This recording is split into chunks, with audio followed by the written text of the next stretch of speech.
किसी भी प्रकार के प्रेशर को झेलने के लिए सामर्थ्यवान बनाना चाहिए। रोते बैठना नहीं चाहिए। मान के चलना चाहिए कि जीवन में आता रहता है, दबाव बनता रहता है, तो खुद को तैयार करना पड़ता है। अब जैसे कभी आप उस स्थान पर जाते हैं जहां ठंड ज्यादा है और आप किसी गर्म इलाके में रहते हैं, तो हम मन को तैयार करते हैं कि आज अब मुझे 3-4 दिन के बाद ऐसे इलाके में जाना है जहां ठंड ज्यादा है। तो मन से आप तैयार करते हैं तो धीरे धीरे तो लगता है, पहुंचने के बाद कभी लगता है यार मैंने तो सोचा था उससे तो ठंड कम है, क्योंकि आपने मन से तय कर लिया है। और इसलिए आप टेम्परेचर कितना है कितना नहीं वो देखने की जरूरत नहीं पड़ती, आपका मन तैयार हो जाता है। वैसे ही दबाव को हमने अपने तरीके से मन से एक बार इस स्थिति से जीतना है, ये तो संकल्प करना होगा। दूसरा कि जरा दबाव के प्रकार देखिए। एक तो दबाव होता है खुद ने ही जो अपने लिए तय करके रखा है कि सुबह 4 बजे उठना ही उठना है, रात को 11 बजे तक पढ़ना ही पढ़ना है, आपने इतने आंसर सॉल्व करके ही जीतना है, और बड़ा दबाव खुद ही अनुभव करते हैं। मैं समझता हूं हमने उतना स्ट्रेच नहीं करना चाहिए कि जिसके कारण हमारी एबिलिटी ही टूट जाए। हमने स्लोली इंक्रीमेंट करना चाहिए। चलिए भाई, कल मैंने 7 क्वेश्चन सॉल्व किए थे आपको, आज अगर जीवन में चुनौतियां न हो, स्पर्धा न हो, तो फिर जीवन बहुत ही प्रेरणाहीन बन जाएगा, चेतनाहीन बन जाएगा, बहुत नुकसान करता है। सचमुच में तो हमें अपने दोस्त में से ईर्ष्या भाव के बजाय उसके सामर्थ्य को ढूंढने का प्रयास करना चाहिए।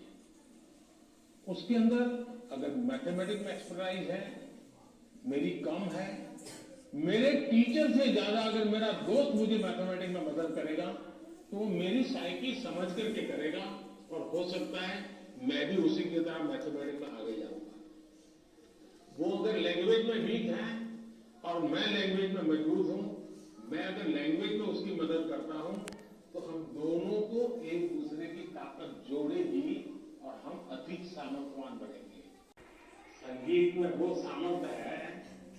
हाँ, अगर हम कान बंद करके संगीत में बैठे हैं, कभी कभी ऐसा होता है कि हम होते हैं संगीत बज तो रहा है लेकिन हम कहीं और होते हैं, और इसलिए हम उसका आनंद अनुभव नहीं कर पाते। और परीक्षा के समय किसी को फुर्सत नहीं, आपका बच्चा नया पहन करके आया, पुराना पहन के आया, तो ये साइकी उनको बाहर आना चाहिए। दूसरा, कुछ ऐसी चीजें खिला करके भेजेंगे कि एग्जाम में ये खा के जाओ, एग्जाम में ये खा के जाओ, तो उसको और मुसीबत होती है, जिसका वो कंफर्ट नहीं है। आवश्यकता से अधिक उस दिन खाना फिर वहां करके, अरे तुम्हारा तो एग्जाम सेंटर इतना दूर है, तुम आते आते 7 बज जाएगा, ऐसा करो कुछ खा के जाओ, फिर कहेगी कुछ लेके जाओ। तो किसी पर बंद रहने की जरूरत नहीं है, आप अपने आप प्रगति कर सकते हैं।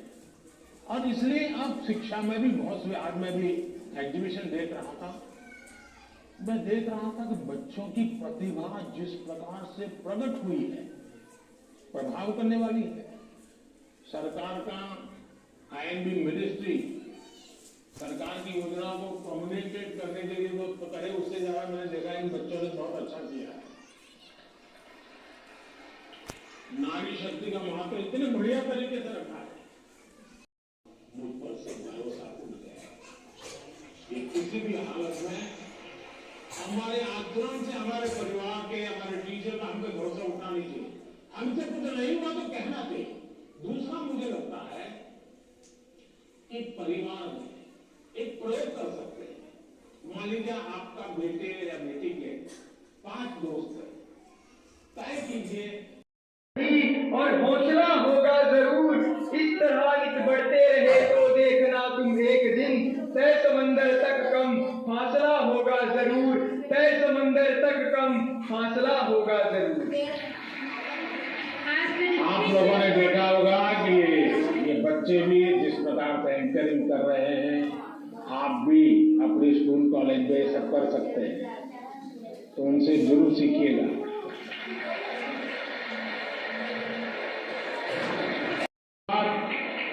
और मैं आशा करता हूं कि आप इसी उमंग उत्साह के साथ आपके परिवार को भी विश्वास देंगे, खुद भी आत्मविश्वास से भरे हुए और अच्छे परिणाम और जीवन में जो चाह है उसके लिए जीने की आदत बनेगी और आप जो चाहते हैं वो परिणाम आपको प्राप्त होगा। मेरी आप सबको बहुत बहुत शुभकामनाएं हैं। धन्यवाद।